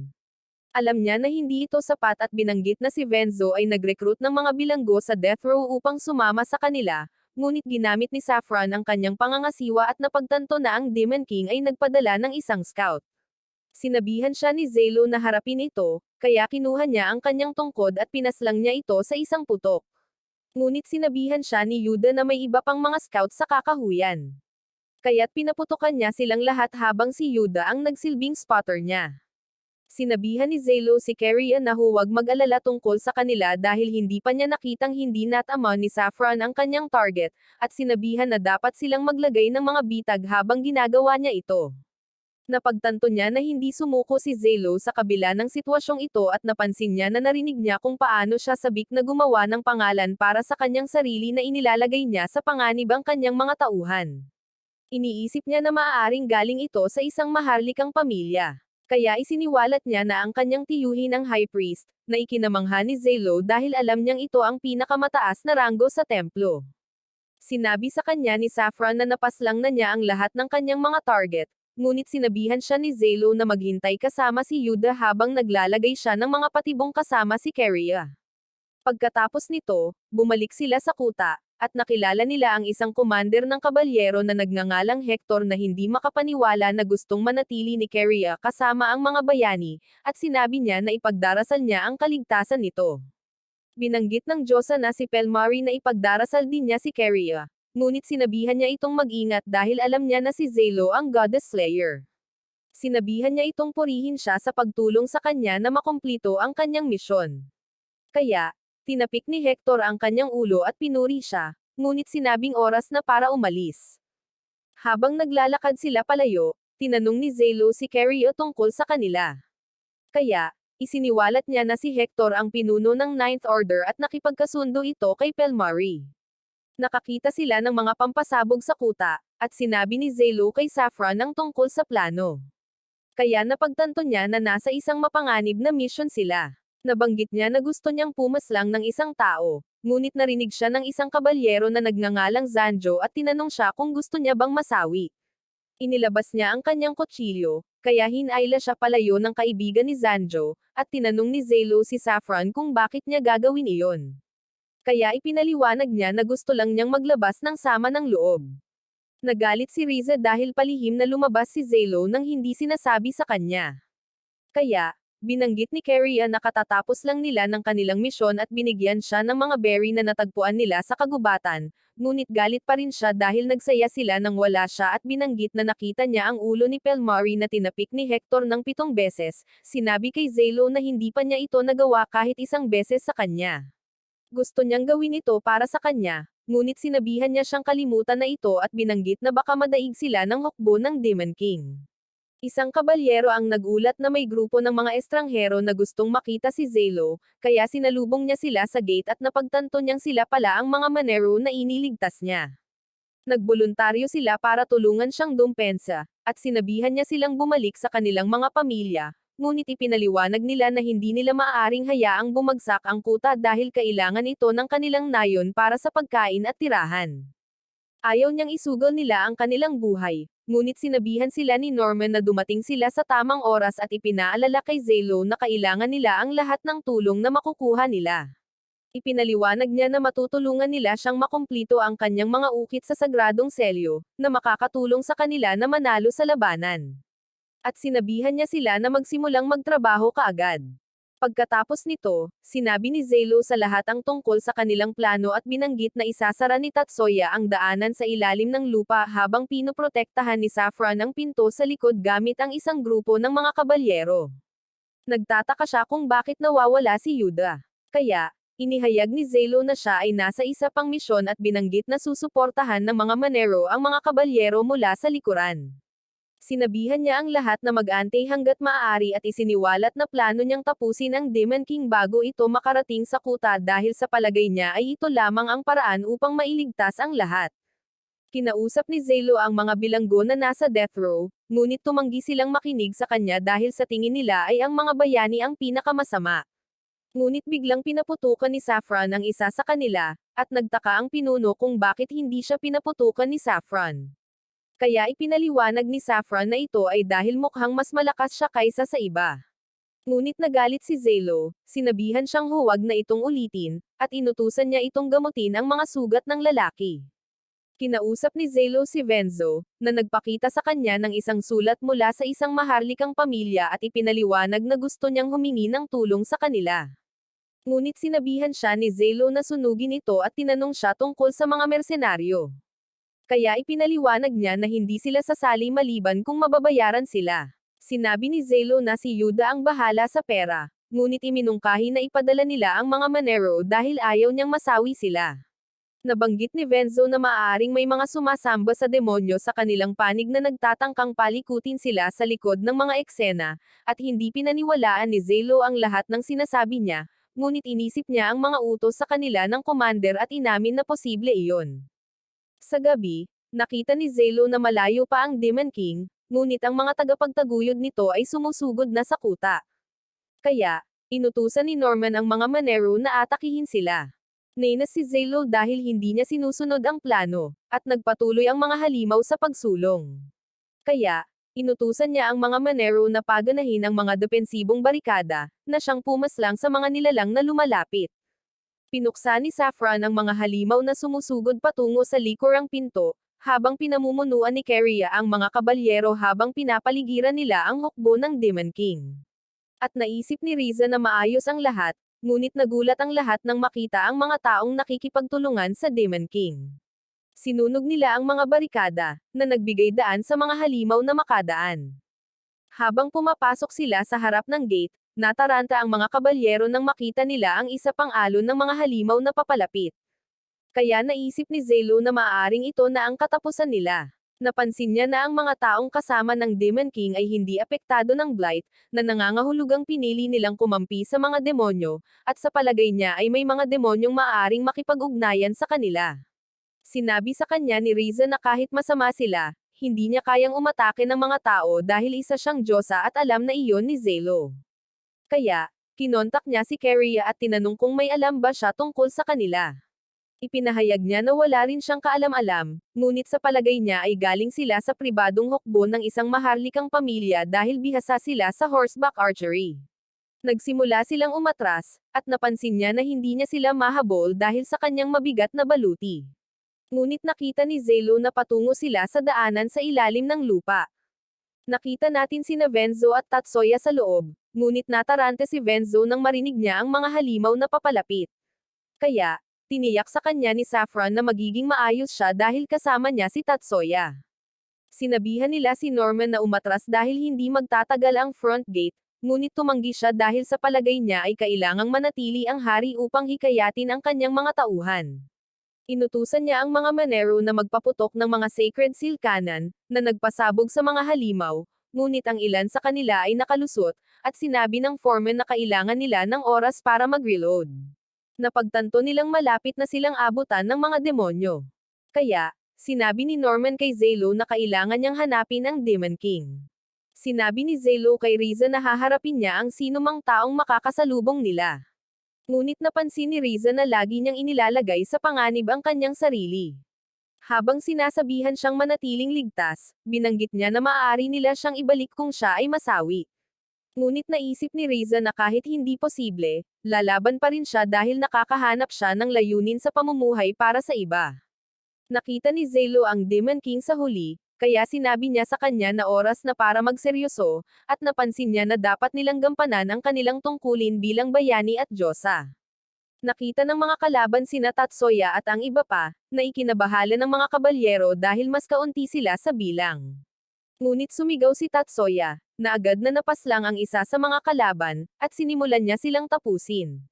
Nabigla ang mga kabalyero sa kanyang kalupitan, at inutusan ng kanilang pinuno, si Heath, ang kanyang mga tauhan na suportahan si Tatsuya. Pinaslang nila ang mga kalaban, at ang huli ay natakot para sa kanyang buhay, ngunit malupit siyang pinaslang ni Tatsuya. Kaya, napaisip si Heath kung tao nga ba talaga siya. Samantala, sinabihan ni Zelo si Riza na sundin ang kanilang plano at bawasan ang mga pakikipag-ugnayan. Kaya, gumawa siya ng espada para sa kanya. Inihagis niya ito sa mga demonyong sumusugod papunta sa kanila, ngunit 3 pang iba ang sumalakay mula sa itaas. Kaya, gumawa siya ng 2 pang espada para sa kanya, at ginamit niya ang mga ito upang pasabugan ang mga demonyo. Ngunit isang higanteng uod ang sumunggab sa kanya at ibinagsak siya sa lupa. Nag-alok si Riza na tulungan siya, ngunit sinabihan niya itong itabi ang kanyang enerhiya para sa Demon King, at napapalibutan sila. Ngunit nag-ambala ang mga demonyo nang marinig nila ang mga kabayong papalapit. Kaya, ginamit ni Zelo at Riza ang pagkakataong ito upang makatakas. Napagtanto ni Zelo na sila ay mula sa maharlikang pamilya na pinagpalitan ng mga sulat ni Venzo. Kaya, tinanong niya ito kung bakit sila pumunta dahil sinabihan niya itong tumanggi sa kanilang tulong, ngunit inamin ni Venzo na nagsinungaling siya. Humingi ng tulong si Yuda kay Zelo dahil hinahabol siya ng isang grupo ng mga mersenaryo, at nagtataka si Zelo kung bakit nila siya hinahabol gayong inutusan siyang umupa ng mga ito. Ngunit ipinaliwanag niya na sinabihan siya ni Zelo na magnakaw ng pera para mabayaran sila, ngunit direkta siyang nagnakaw mula sa kanila. Napansin ni Zelo na ang buong kaguluhan ay nakalito sa Demon King. Kaya tumalon siya sa ibabaw nito, at tinawag ni Riza ang isang higanteng espada na tumusok sa katawan nito. Ipinahayag niya na nakatuon siya sa laki at kapangyarihan. Kaya hindi magtatagal ang espada, ngunit naisip ni Zelo na higit pa ito sa sapat at nakita niya ang imahe ni Sinerve sa kanya. Tumakbo sila papunta sa kagubatan kung saan inactivate ni Zelo ang mga bitag na inihanda niya, at sinugod siya ng Demon King, ngunit biglang nabasag ang lupa. Nahulog ito sa isang hukay, at tinanong siya ni Riza tungkol sa mga bitag na ginamit niya. Kaya, ipinaliwanag niya na ang mga ito ay ang mga weathering seal na inilagay niya habang siya ay nagmamasid. Inatake ni Riza ang kalaban ng mas maraming espada, ngunit sinimulan nitong sirain ang mga talam. Kaya ginamit niya ang lahat ng kanyang kapangyarihan upang itaboy ang mga ito sa katawan nito. Nagawa niyang talunin ito, ngunit napansin ni Zelo na pagod na siya, at sinabihan niya itong magpahinga habang kinukuha niya ang laso ng Diyosa. Humakbang siya papalapit sa hukay, ngunit biglang nagpaputok ang kalaban ng mga tusok mula sa katawan nito, at malapit na nilang tamaan si Riza. Kaya isinakripisyo niya ang kanyang sarili upang iligtas ito. Napagtanto ni Riza na nasugatan siya, at napansin nila na nagbabago ang anyo ng Demon King, kaya sinabihan niya itong tumakas. Nababalot ng apoy ang kuta, kaya sinabihan ni Norman ang mga Manero na umatras, at hiniling niya kay Saffron na gumawa ng ruta para makatakas, ngunit binanggit ni Saffron na abala na ang kanilang mga kamay sa pagharap sa mga demonyo. Umubo ng dugo si Zelo, at napansin niya na tama si Riza tungkol sa kanya dahil nakahanap siya ng layunin sa pagiging kapaki-pakinabang, at alam niyang talunan siya, ngunit gusto niyang manalo sa labanan upang patunayan ang kanyang sarili. Tiniyak ni Riza sa kanya na lalaban siya sa tabi niya kahit ano pa man dahil siya ang Diyosa na nakipagkasundo siya. At sinabihan niya si Riza na dapat silang manalo ng magkasama kung talagang gusto niyang mabuhay. Napagtanto niyang hindi siya aalis, kaya humingi siya ng tulong sa kanya, ngunit ipinangako niya sa kanya na susundin niya ang kanyang mga utos hanggang sa huli. Nagbago ang kalaban sa mas maliit na anyo nito, at sinabi ni Riza kay Zelo na gagawa siya ng isang espesyal na espada para sa kanya, ngunit iniisip niya kung ito ay magiging sapat na malakas upang talunin ang immortal na Demon King. Ipinaliwanag niya na walang bagay na hindi nito kayang sirain dahil ito ang banal na espada, ngunit napansin niya na hindi ito magtatagal, kaya napagtanto niya na hindi niya kayang palampasin ito. Umatake ang Demon King bago pa man maanda ang espada, kaya pinrotektahan siya ni Zelo, ngunit nabali ang kanyang espada at siya ay natusok. Naghanda ang kalaban na tapusin siya, ngunit biglang dumating si Yuda upang takpan siya. Lumipad ang kalaban sa kalangitan, ngunit tinutukan siya ni Saffron mula sa malayo at pinaputok niya ang kanyang huling bala, na sumire sa isa sa mga pakpak nito. Sa wakas ay natapos ni Riza ang banal na espada, ngunit sumugod ang Demon King kay Zelo, kaya hinayaan niya itong kagatin ang kanyang braso at itinusok ang espada sa mata nito. Naglabas ito ng isang mahiwagang liwanag habang ipinapaalala sa kanya ni Riza na walang bagay na hindi nito kayang sirain, at lumikha ito ng isang itim na butas, na nag-alis sa kalaban mula sa pag-iral. Nadurog ang espada, at nasalo niya si Riza ng matambo ito dahil sa pagod, ngunit tinanong siya nito kung kahanga-hanga ba siya. Inamin niya na kahanga-hanga ito, at sumugod si Yuda sa kanilang tabi, ngunit bumagsak din si Zelo. Nagising siya sa isang ospital at nakita niya ang opisyal na natuwa na gumaling na ito ngunit napansin niyang mahihirapan siyang matandaan ang mga bagay-bagay. Hindi siya nakilala ni Zelo, kaya sinabihan niya si Zelo na ituring siyang kakampi at sinabing ang hero unit ang kanilang trump card, ngunit sinabihan siya ni Zelo na umalis. Inihayag niya na nagdala siya ng mga regalo mula sa kalapit na pamayanan at binanggit na lahat sila ay humahanga kay Zelo, ngunit binalaan niya ito na mag-ingat sa pagsuway sa napakaraming utos. Ipinaliwanag niya na mayroong isang grupo ng mga taong tinatawag na coexisters na tinitingnan siya bilang isang problema dahil naghahanap sila ng pagkakasundo sa Demon Blight. Pag-alis niya, sumugod si Riza upang makita si Zelo, ngunit nakita niya muli ang imahe ni Sinerve dahil dati nitong ginagawa ang parehong bagay.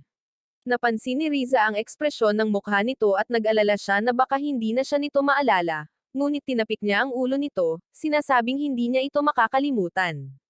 Sumama si Keria sa kanila at sinabi niya rito na hindi pa rin magkasundo ang militar at ang simbahan sa katayuan ni Riza, ngunit napagpasyahan nilang pansamantalang italaga silang dalawa sa 13 Order of Knights, na nasa ilalim ng kanyang pamumuno. Sinabihan niya itong ipagpatuloy ang pagprotekta kay Riza, ngunit gusto na nitong alisin sa mga frontline dahil matagal na silang hindi nakapagpahinga. Binanggit niya na plano na ito, at itinalaga niya ang kanilang hero unit upang protektahan si Riza sa daungang lungsod dahil sumama ang mga erehe sa isang grupo ng mga assassin upang puksain siya.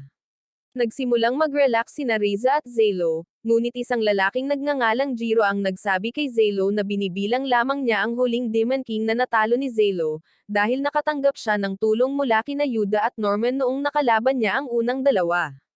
Binanggit ni Jiro na personal niyang natalo ang dalawang Demon King, na nangangahulugang nanalo siya sa kanilang pastahan. Ngunit alam ni Zelo na nakatanggap siya ng tulong mula sa isa pang bayani na nagngangalang Rhino. Napansin ni Jiro na sinuway ni Rhino ang mga utos, kaya mananatili siya sa kanyang selda ng ilang sandali, at nagsimulang magyabang si Jiro, ngunit sinabihan siya ni Riza na huwag kutsain ang kanyang kabalyero. Napansin ni Zelo na walang saysay na makipagtalo sa isang taong katulad niya. Kaya, ibinigay niya ang perang natalo niya. At habang paalis si Jiro, nagtaka si Riza kung ano ang problema niya. Ipinaliwanag ni Zelo na si Jiro ang dragon ng kanilang koponan, na naaresto dahil sa pagtatanim at pagbebenta ng mga ilegal na sangkap para sa mga dragon, at kinasuhan siya ng pag-aalsa dahil sinubukan niyang palayain ang lahat ng mga dragon. Nabanggit ni Zelo na karaniwan siyang ikinukulong, ngunit dahil nagmula siya sa isang makapangyarihang maharlikang pamilya, ginawang malaking isyu ng mga autoridad ang insidente at sinentensyahan siyang maging bayani. Si Venzo ay tumingin sa pinto, ngunit napansin siya ni Zelo, at nagalit siya dahil sinuway ni Venzo ang kanyang mga utos. Alam niyang naroon si Venzo para sa isang dahilan. Kaya, isiniwalat niya na gusto siyang makita ng dating kasintahan ni Zelo, si Francine. Nang magkita sila ni Francine, inakala niya na lumala ang kalagayan ni Zelo mula noong huli niya itong nakita, ngunit sinabihan siya ni Zelo na huwag niya itong insultuhan. Humingi siya ng paumanhin kung narinig niya ito at sinabing gusto lang niya itong kumilos sa paraang nababagay sa isang magiging miyembro ng pamilyang Masterbolt, na ikinalito ni Riza.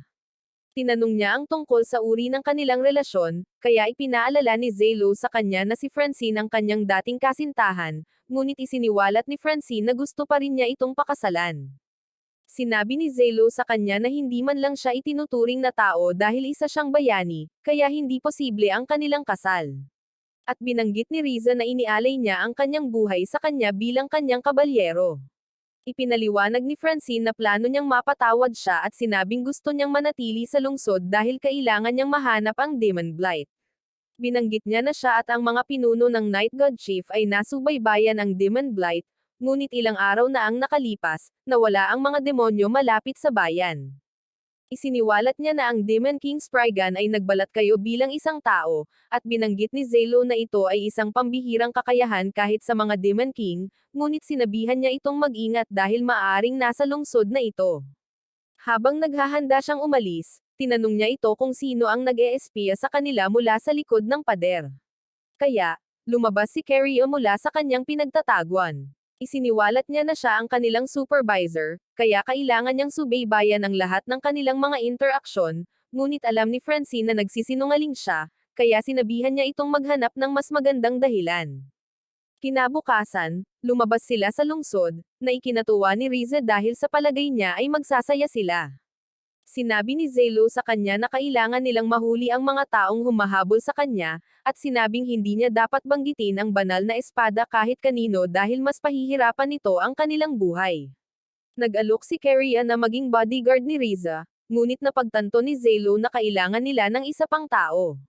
Kaya, tiningnan niya ang kanyang mga opsyon at nagpasya siyang imbitahan si Jiro dahil ang iba ay makakakuha ng labis na atensyon. Pumunta si Zelo para makita siya, ngunit abala na ito sa kanyang mga dragon. Kaya, dinala niya si Saffron, ngunit hindi niya mapigil ang pag-usapan ng katiwalian sa loob ng organisasyon at kung paano nila iniaalay ang mga bata bilang sakripisyo sa Diyosa. Sinabihan siya ni Zelo na tumigil at naisip ni Keria na walang silbi ang kanilang pagbabalat kayo dahil hindi siya tumigil sa pagsasalita. Ngunit sinabi sa kanya ni Zelo na maganda ang hitsura niya. Nataranta siya nang marinig ito, ngunit sinabi niya sa kanya na mukha siyang lalaki, at hindi siya natuwa na marinig ito. Sinabi sa kanya ni Riza na gusto niyang bumili ng souvenir, at nakakita sila ng isang punyal, na pareho nilang nagustuhan, ngunit nakita niya ang refleksyon ng mga asasin sa talim. Isa sa kanila ay naghanda para atakihin si Riza, ngunit hiniwa ni Keria ang kanyang kamay habang pinaslang ni Saffron ang kanyang kasama. Nagsimulang magpanik ang mga tao, ngunit mas maraming asasin ang nagpakita, kaya sinabihan sila ni Keria na sundin ang plano. Sumugod sila patungo sa isang eskinita, ngunit wala roon ang mga kabalyero na kanyang inilagay. Kaya, nagtaka sila kung ano ang nangyari. Naisip ni Saffron na ang mga lalaking kanilang pinaslang ay hindi mga asasin ng relihiyosong orden dahil alam niyang hindi sila sinanay, at naisip ni Keria na maaring sila ay mga kakampi ng demonyong Blight. Isa pang asasin na nagngangalang Sheji ang biglang sumugod sa kanila. Kaya, hinarap siya ni Saffron, ngunit bigla siyang hinampas sa lupa, at hindi siya makapaniwala na nabali ang kanyang braso. Inihagis ni Zelo ang kanyang mga kutsilyo sa kanya, at isa sa kanila ang sumabog ng tamaan siya, ngunit sumugod siya sa gitna ng pagsabog at bahagya siyang nakaiwas sa kanyang atake. Inatake siya ni Keria, ngunit hinayla siya ni Sheji papasok at naghanda na tapusin siya, kaya hinayla siya pabalik ni Zelo. Ginawang talim ni Sheji ang kanyang braso, ngunit pinasabog ni Zelo ang isa sa mga kutsilyong inihagis niya kanina, at tumambad ang kanyang mukha dahil sa pagsabog. Naghanda sina Keria at Zelo para ipagpatuloy ang laban, ngunit dumating ang isa pang asasin na nagngangalang Bungie kasama ang kanyang mga tauhan, at sinabi niya kay Sheji na hindi siya sapat na malakas para talunin si Zelo. Naisip niya na hindi siya dapat tawagin nito sa kanyang pangalan, at humingi siya ng paumanhin dahil hindi siya kasing karanasan niya. Ngunit isa sa kanyang mga tauhan ang pumihil sa kanila at sinabihan silang dapat silang umalis bago dumating ang mga banal na kabalyero. Nagalit si Bungie at sinira ang panga ng lalaki, ngunit ipinaalala ni Sheji sa kanya na sinabihan silang iwasan ang anumang hindi kinakailangang pagpaslang, kaya napansin niya na hindi niya pinaslang ang lalaki. Sa tingin niya ay katawa-tawa ito, at sumugod siyang muli, ngunit lumikha si Keria ng kalasag upang harangan siya habang tinutukan ni Bungie si Zelo. Iniunat niya ang kanyang braso upang umatake, ngunit dumulas palayo si Zelo at inihagis ang kanyang kutsilyo.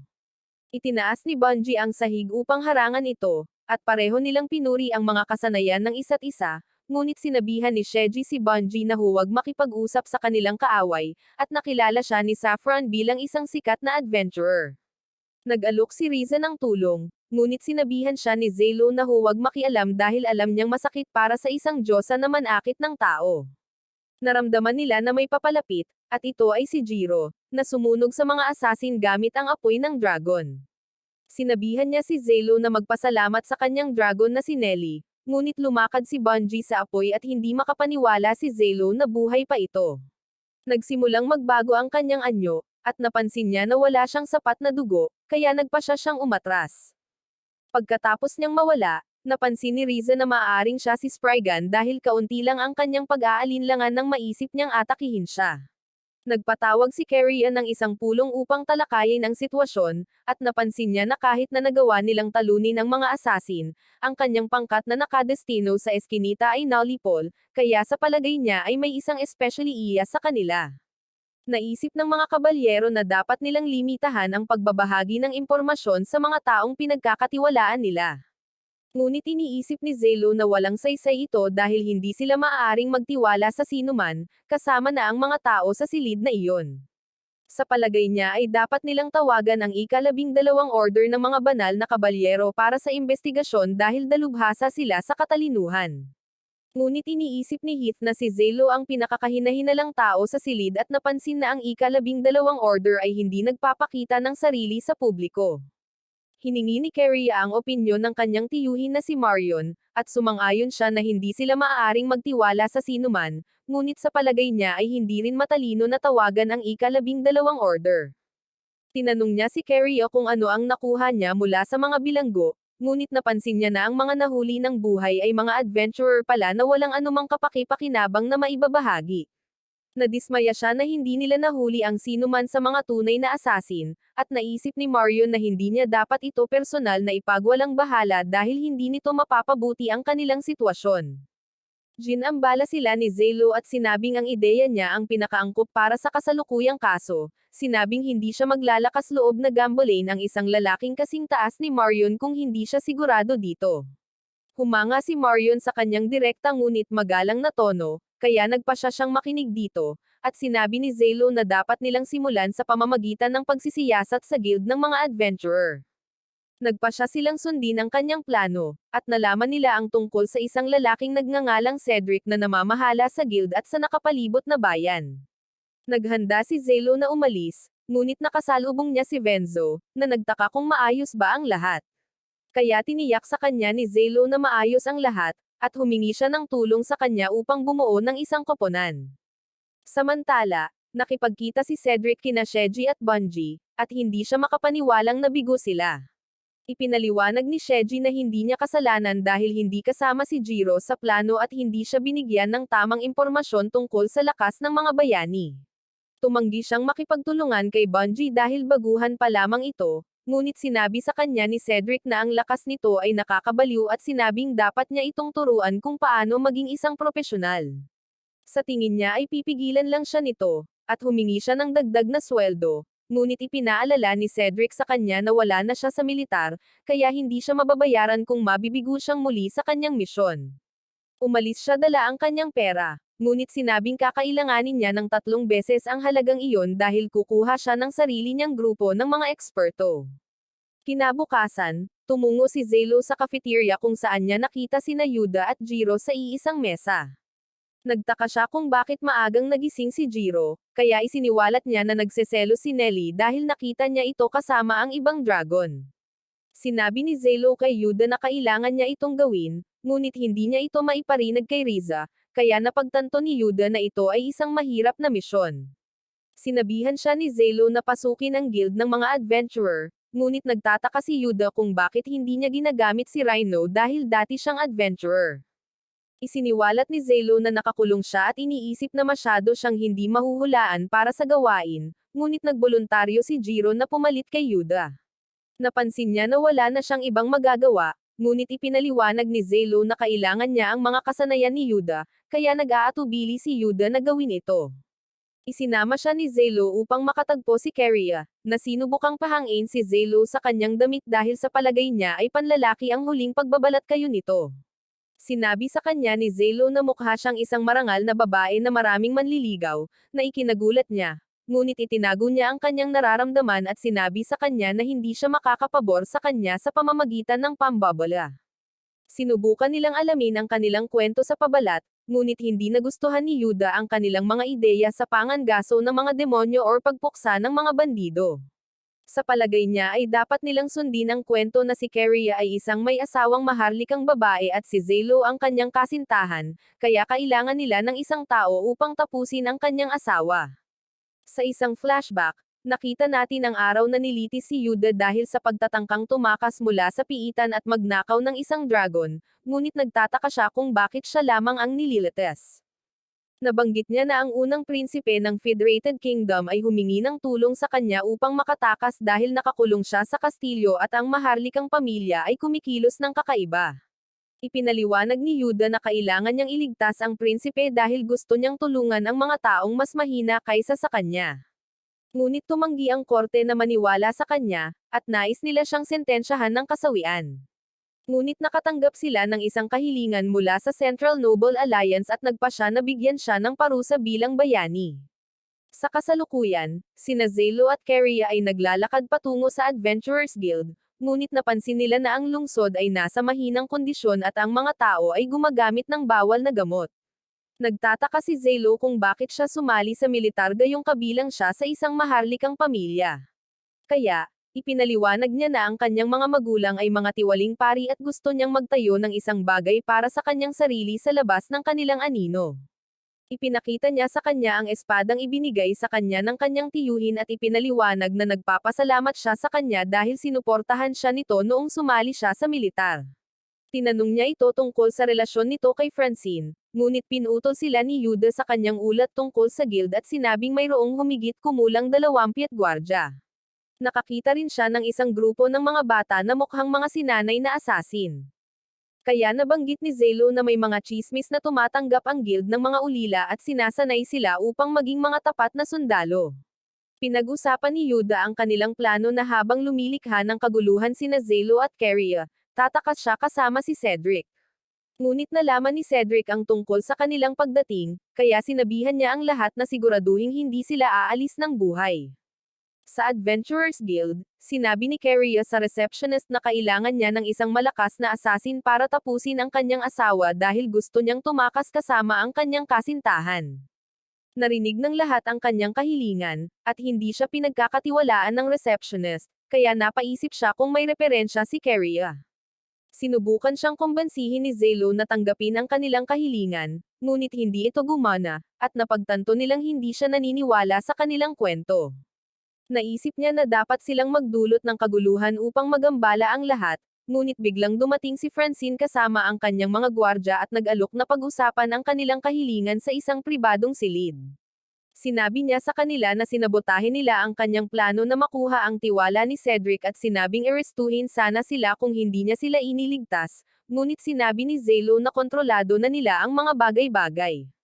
Sinabihan niya si Keria na lumayo sa kanya, ngunit sinabi niya na hindi dapat abalahin ni Francie ang kanilang misyon, at nagsimula silang magtalo. Kumatok ang mga bata sa pinto at sinabi na gusto silang makita ni Cedric, ngunit nakita natin ang mga bata na nagpapaputok ng kanilang mga armas. Narinig nila ang ingay, kaya naghanda sila para lumaban, at isang lalaki ang nagpaputok sa pader, ngunit pinutol ni Keria ang kanyang braso habang pinahirapan ni Francine ang isa sa mga bata. Sinugod siya ng isa pang batang lalaki, ngunit pinrotektahan siya ni Zelo at natamba ito. At tumayo ang lalaki para atakihin si Keria, kaya itinulak niya ito pabalik. Inihagis ni Zelo ang kanyang kutsilyong may karga at lumikha ng pagsabog, na nag-iwan ng butas sa pader. At habang tinitingnan niya ang mga adventurer, sinabihan niya ang kanyang mga kasama na maaari nilang linisin ang lungsod at sabay na hilahin palabas si Cedric. Sinimulan ni Cedric na iimpake ang kanyang mga gamit, at naisip ng isang babae na nagngangalang Irene na dapat niyang gamitin ang daanan sa ilalim ng lupa, ngunit naisip niya na mas mabilis na tumakas sa mga kalye. Tinanong niya ito kung natipon na ba niya ang lahat ng kanilang puwersa, kaya napansin niya na nagawa na niya ang lahat ng mga kaayusan at isiniwalat na kumuha si Sheji ng isang lalaking nagngangalang Iron Whale, na nagpaisip sa kanya kung darating sila sa tamang oras. Sinunog niya ang mahahalagang dokumento upang walang maiwang bakas, at tinanong niya kung mananatili ito sa kanyang tabi. Kaya nangako siyang paprotektahan siya gamit ang kanyang buhay habang tinitiyak niya sa kanya na sila ay isang pamilya. Samantala, nagtulungan sina Keria at Francine upang talunin ang mga adventurer habang tinatapos ni Zelo ang mga archer na tinutukan sila. Ngunit nauwi siya sa pagsira ng isang tindahan, kaya sinabihan siya ni Keria na mag-ingat sa kanyang firepower. Sinabi niya sa kanya na ginawa niya ito para putulin ang mga reinforcement, ngunit mas maraming bata ang nagsimulang umatake sa kanya, at ayaw niya silang tapusin.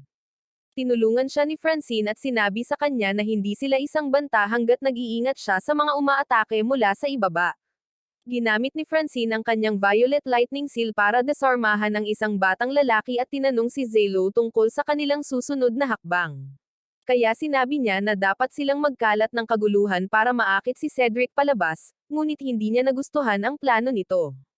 Dumating ang isang grupo ng mga adventurer na tinatawag na Giant Hunter Brigade, at isiniwalat ng kanilang pinuno na sila ang nangungunang grupo ng guild.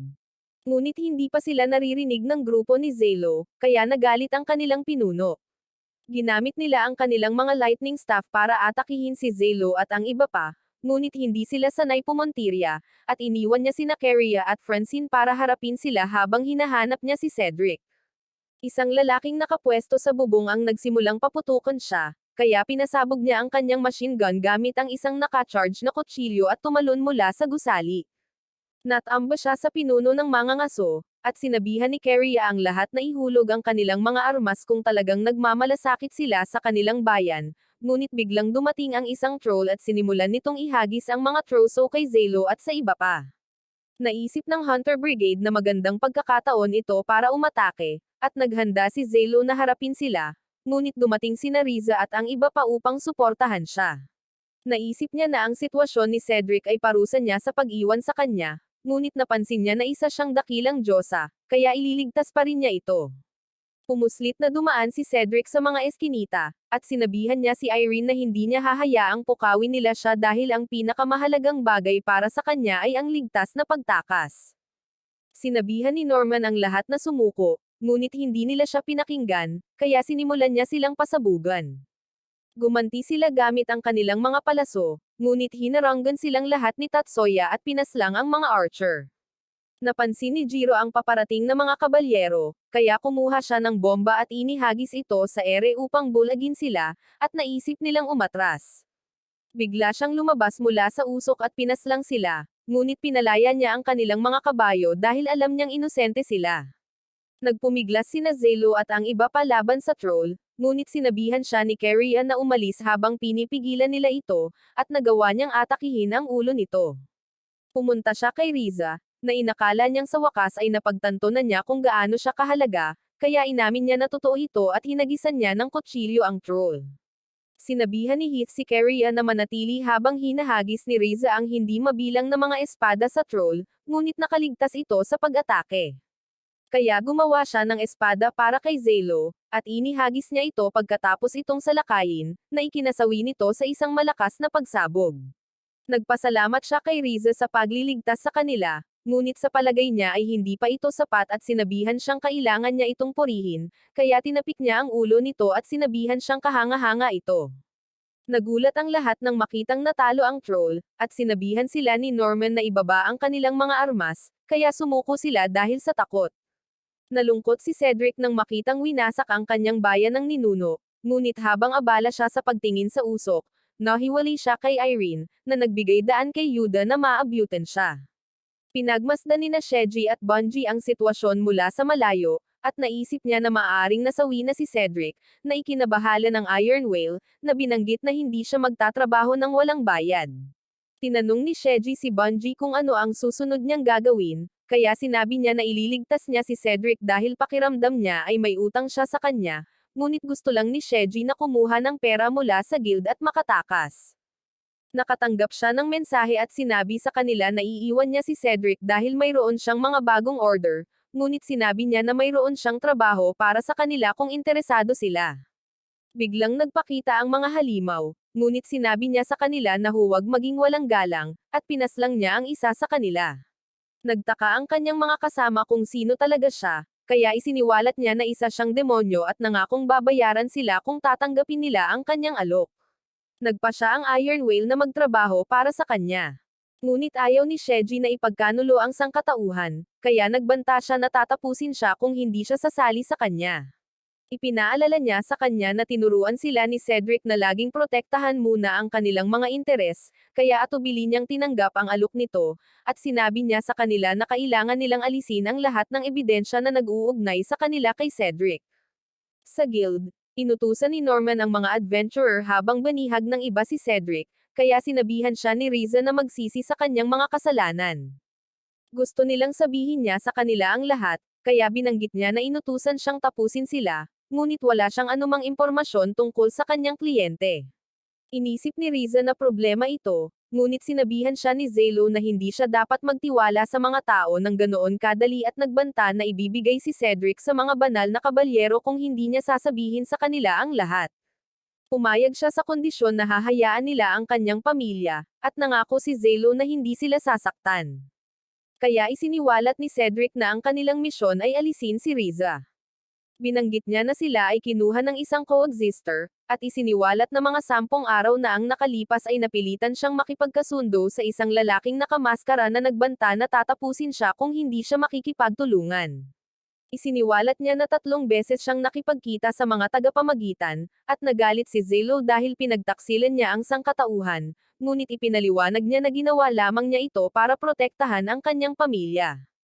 Nabanggit niya na plano ng mga magkakasamang tao na hayaan ang mga Demon King na sakupin ang sangkatauhan at magsilbing kanilang mga tagapangasiwa, at isiniwalat niya na ang mga coexistors ay nakapaglakbay na sa iba't ibang rehiyon.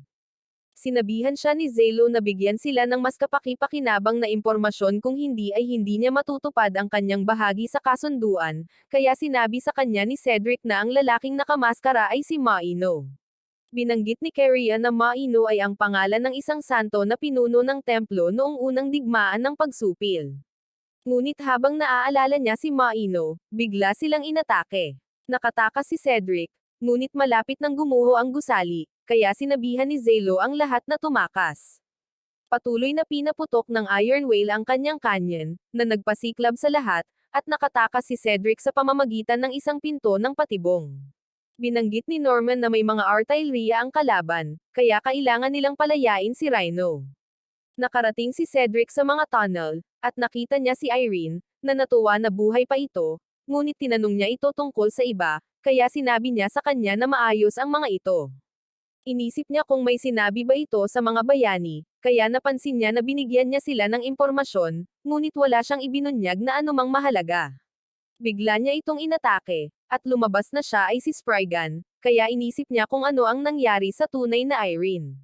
Inihayag nito na nasawi na siya, kaya kinuha nito ang kanyang isip at katawan, at ipinakita nito sa kanya ang iba pa niyang pamilya. Umiyak siya nang mapagtanto niyang nasawi na ang lahat, ngunit sinira ang kanyang puso upang tapusin siya, at sinabi nito sa iba na kailangan nilang bilisan ang kanilang plano.